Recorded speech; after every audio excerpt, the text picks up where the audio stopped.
অঙ্ক এবং ইংরেজি বিষয় ট্যালেন্ট হান্ট পরীক্ষা হলো ময়নাগুড়িতে। নব পরিবর্তন ধারা নামক একটি শিক্ষা সম্বন্ধিত সংগঠনের তরফে অঙ্ক এবং ইংরেজি বিষয় ট্যালেন্ট হান্ট পরীক্ষার আয়োজন করা হলো রবিবার।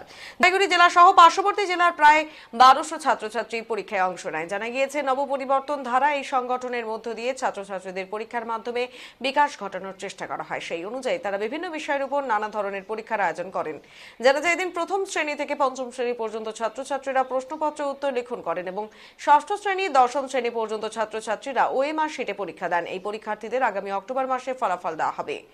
এই বিষয় সংগঠনের জলপাইগুড়ি, আলিপুরদুয়ার, কোচবিহার জেলার অর্গানাইজার গণেশ চন্দ্র রায় বলেন, প্রচুর মানুষের সাড়া মিলছে এই পরীক্ষায়। আজকে সুভাষনগর উচ্চ বিদ্যালয়ে এই পরীক্ষা অনুষ্ঠিত হলো। এদিন প্রায় 1200 ছাত্রছাত্রী পরীক্ষায় অংশ নেন। আগামী অক্টোবর মাসে তাদের ফলাফল ঘোষণা করা হবে।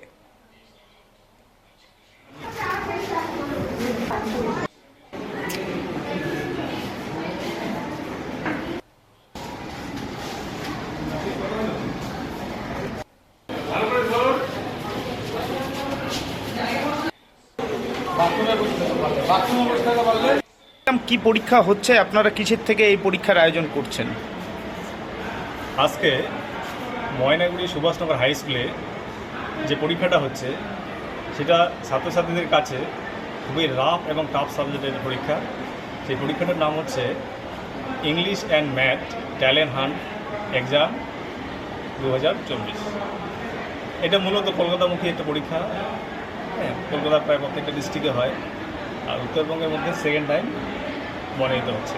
গত বছর হয়েছিল, এবার সেকেন্ড টাইম। কোন সংগঠনের পক্ষ থেকে হচ্ছে? এটা নবপরিবর্তন ধারা নামে একটা শিক্ষা উন্নয়নমূলক একটি সংস্থা, এডুকেশনাল ইনস্টিটিউশন, সেটা কলকাতা থেকে কন্ডাক্ট করে।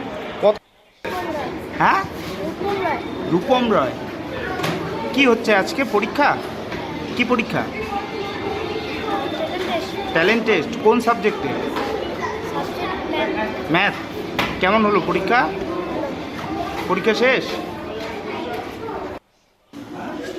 হ্যাঁ, এখানে আজকে কি পরীক্ষা হচ্ছে? Talent test. কোন সাবজেক্টে পরীক্ষা? কেমন হয়েছে পরীক্ষা? ভালো হয়েছে?